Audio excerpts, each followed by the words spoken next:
Hello everyone, my name is Livia and welcome back to my channel.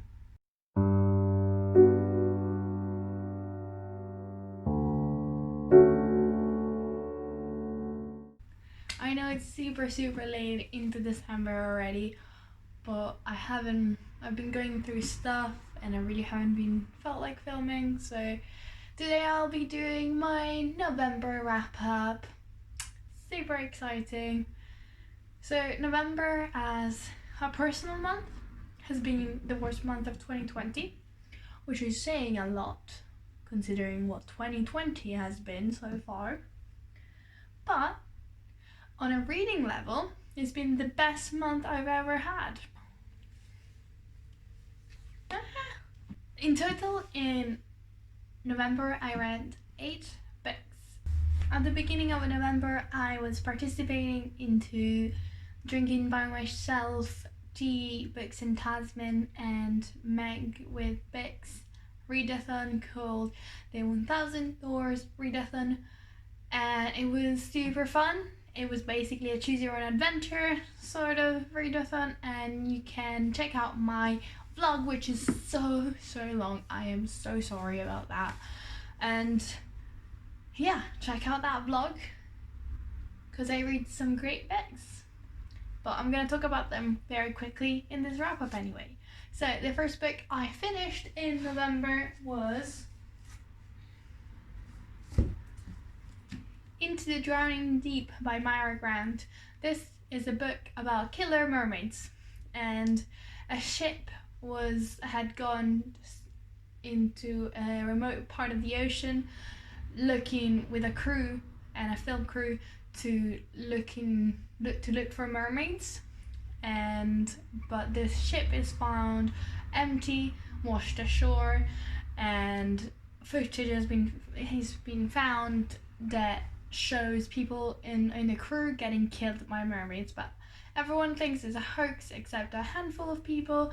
And then 7 years after, another boat gets sent to see what has happened to the first boat, with a team of scientists and more film crew and stuff.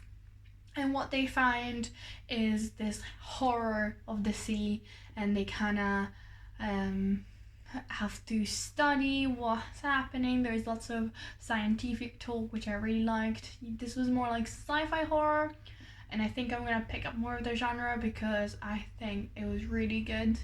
I really enjoyed it. It never made me feel dumb, but it really well explained things like the science-y bit, and I really enjoyed those because it made it feel more realistic. There was also a commentary on climate warming. Oh no. There was also a commentary on climate change, which I thought was a bit on the nose, but not out of place really. Quite appropriate for what this book was trying to do. I gave this book 4 stars. And once I feel in the mood for more horror, I'll be checking more sci-fi horror and more of Myra Grant work, because this one was really good. Then the second book I read was Neil Gaiman's Midnight Days, and this one was a mistake. It was a big mistake. So this is a collection of short graphic stories written by Neil Gaiman and illustrated by various people. And what I hadn't understood before I picked it up is that all these stories are based on different already existing universes. Like, for example, the first 2 stories were based on the swamp thing, which I know nothing about. I knew nothing about all of these. There's Sandman, there's the Swamp Thing, and there's a few others, and I did not get any of them. Hold Me was the only truly actually kind of scary one, but the other ones were not scary, and only 2 of them were decent. One of them, Hold Me, and so I gave this book 2 stars. I didn't like it, but it just wasn't for me. It wasn't what I had imagined it to be. And then I read Frankenstein by Mary Shelley, and I listened to the audiobook for this one. It was my first audiobook ever, and it It was a bit slow, but Frankenstein is the story of Frankenstein, a man who gets taught into science. He's like in the 1800s Switzerland, I think, and he's quite like a rich man, and he just studies, and he's very interested in about science, specifically about how to create life. And one day he does manage to create a creature, a living creature, but this creature is so ugly and so monstrous that Frankenstein has a fever, and he thinks he's hallucinating and things, and the creature escapes. And we follow both Frankenstein and the creature, and we learn that the creature has is really smart. It has taught itself how to speak just by listening to people speak, and it has understood that its creator didn't want it, and it has been rejected by everyone around it, so it feels a lot of loneliness. So it goes back to its creator, to Frankenstein, to search revenge. What I didn't expect about this book was the format it was told in, it was narrated in. Basically, we never hear the story as it unfolds. The story is always told to us during letters or during a monologue. Basically, the story starts with our main narrator. The story starts with our first narrator, a man who is in a boat, and this man, towards the North Pole, I think, South Pole, one of the poles, and this man meets Frankenstein, and he's writing letters to his sister. And this man meets Frankenstein and talks about meeting Frankenstein. Frankenstein tells him his whole story, and this man transcribes it. And at a certain point, Frankenstein tells this man about what the creature told him. So we hear this man on the boat writing to his sister about Frankenstein's story, and Frankenstein's story telling him about what the creature told him. So we have three perspectives, one inside the other, and I hated that. It really felt like it could have benefited so much to being just told this story as it actually happened, rather than go through this complicated narration style that made me feel detached from the story. I enjoyed reading to the audiobook. I thought it was a bit slow in the beginning, but when I realized that I could put it to a 1.5 speed, I enjoyed it much more. And it was fun. I think I gave it 3 stars, maybe it's a 3.5, I'm not sure. It was pretty good. I'm really happy I read it because it's one of the staple horror and gothic horror, and Mary Shelley is one of the first horror writers, and she's a woman, and I think that's really cool. So, and there is a lot of themes about what it means to be a man, like a human, what it means to be in a society in relationship with other people, and loneliness, and kind of like the Prometheus myth. But I don't want to go too much into it in just a random wrap up. And that was just listening on my commute. And then I read, Find Me by Andrea Assiman. This is the companion novel or the sequel to Call Me By Your Name. Call Me By Your Name is one of my favorite books of all times. So Call Me By Your Name is the story of Oliver and Elio, who are 2 men in like the 50s maybe, falling in love with each other in Elio's parents' house, where Oliver is staying for the summer. And Oliver is older than Elio, but there is this attraction that they both can't deny. And it is written so beautifully, and it really touched me so deeply. So when I learned that there was a sequel to Call Me By Your Name, I had to read it. And I have a problem with this book, and the problem is the synopsis of this book, because the synopsis describes it as the story of Oliver, years after the happenings of Call Me By Your Name, the story of Oliver thinking and regretting what has happened and trying to rekindle that relationship with Elio. But this is not at all what we got in this book, and that kind of upset me, because what we got in this book were 3 different parts. The third part was about Oliver and Elio, but the other 2 were not about their relationship at all. The first part, we were following a man who is Elio's father, who falls in love with a girl half his age on a train, and their relationship developing over the first day that they meet, and this kind of really instantaneous attraction that they feel for each other. And it was creepy. It was like really well written, and the themes of fatherhood and what it means to be a child of someone, like a daughter or a son, those were really well explored. And also this kind of feeling of regret, and this it was really well talked about, and of getting older. I really liked that. What I didn't like was the main character, the 2 characters. I didn't like either of them. I didn't like Elio's father. I didn't like Miranda, the girl. They were both very unlikable. I didn't like this massive age gap between like a 30-year-old and a 60-year-old. It just didn't sit right with me. And what else I didn't like? I didn't like, Miranda says one thing at one point that it was just so shocking and like absolutely pointless.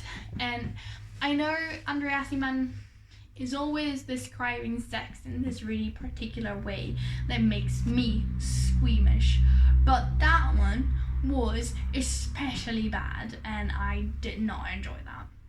Then the second part, we follow Elio in his new relationship with a man double his age.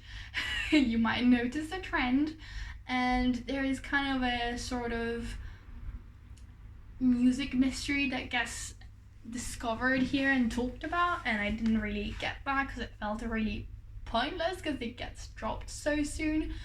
But what I really liked about that part was the themes of not caring about the future. Like what I got from it was this acceptance that maybe you think someone is your forever, but you're not there forever, and this acceptance of that fact, and kind of taking things day by day and trying to love what's going on in your life at the moment without worrying too much about the future.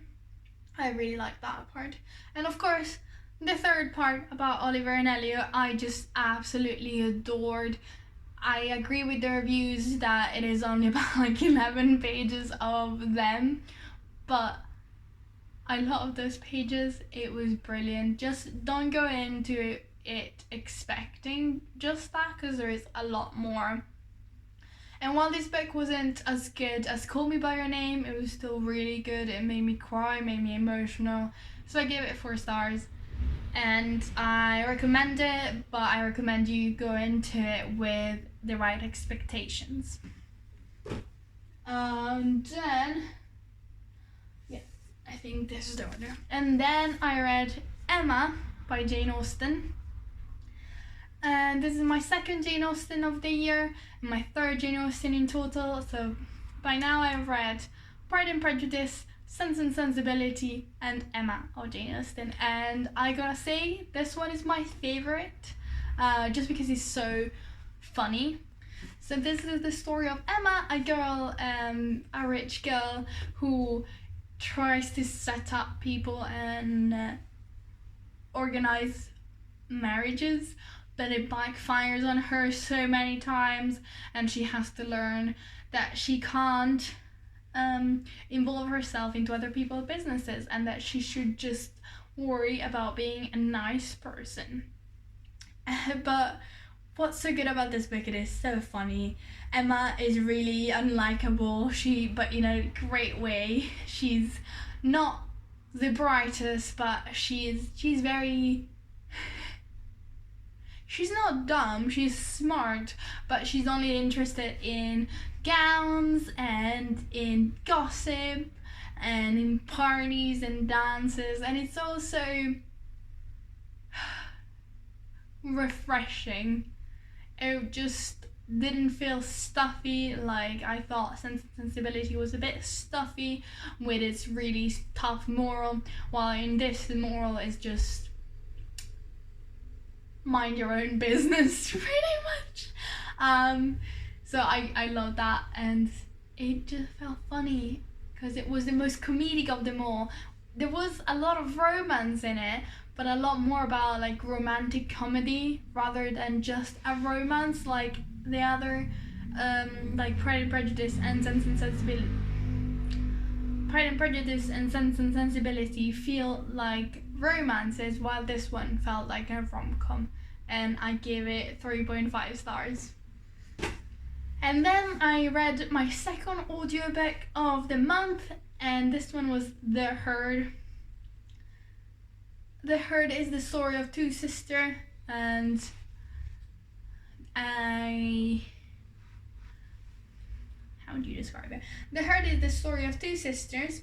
One sister has just come back to New York after having to take care of their mother in the Midwest, and she has a secret from this time she spent away from New York. And the other sister has lived in New York and is the publicist for The Herd. The Herd is a only female working space that Eleanor, this friend of the two sisters, has created. And there is some mystery going on about people. There is a mystery going on about someone missing, and in the first few pages of the story, like literally in the prologue, there is someone talking about a body, but we don't know what that's about at all. And then we have to find out slowly, because both the sisters have secrets and they kind of have to figure out this mystery that's going on around them. I thought this was highly enjoyable. I gave it 4 stars. It wasn't groundbreaking or anything, but it felt so atmospheric. It felt very wintry because it was based in winter in New York, and really I could feel the chilly, spooky vibes coming off it. I saw the twists coming. They weren't like surprising or anything, but I still enjoyed reading. And I thought that these two sisters were very well written. They both had different perspectives that felt unique to each other, and I really enjoyed reading the audiobook for that, because the two sisters had different narrators, and that really separated them and made the story so much more interesting. So 4 stars for The Herd. And then this is the last book that I read for the 1000 Doors Readathon, and it was Leigh Bardugo's Ninth House. This is a new favorite of mine. I love this book so much. This is the story of Alex Stern, who gets accepted into Yale on the condition that she keeps an eye on the secret societies of Yale, because the secret societies have magic and she has to check that they behave according to the rules. But when a girl gets murdered, she starts to investigate, and there is 2 mysteries going on, maybe 3 sort of. Well, there's a few mysteries going on. There is a really complex magic system, which I think Leigh Bardugo does a masterful job about setting that up in this world that's like our world, but it has magic, and I think the integration of the 2 was so well done. I absolutely adored it, and I thought that the magic was really well thought out, the magic system, and the mystery wasn't. A couple of the twists I saw coming, but I didn't see all of it coming.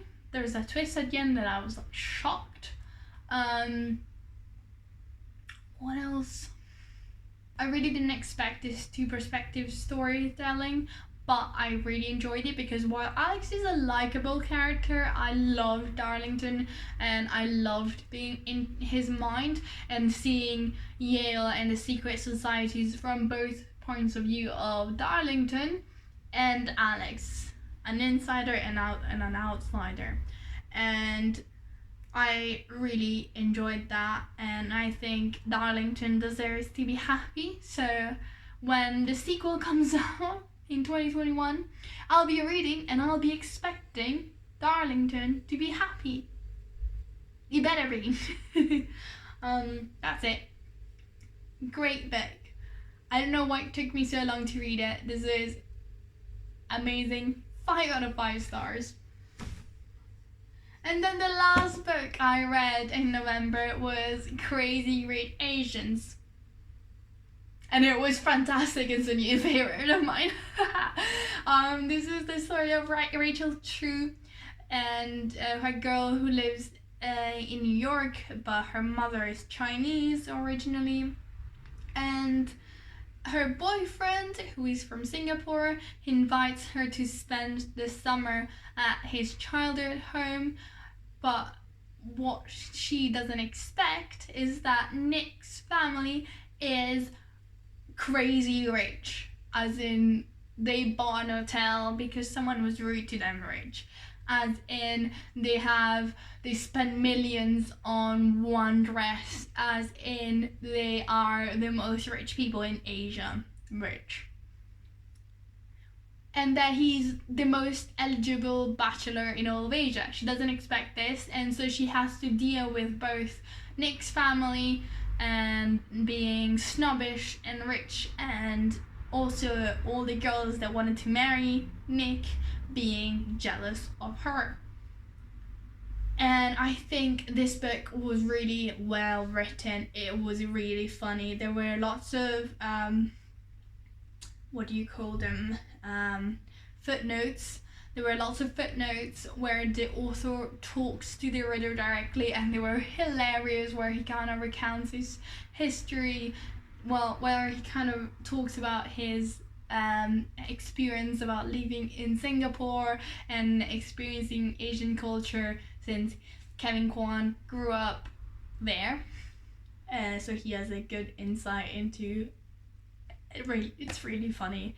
And the story is also really funny. All the characters are interesting.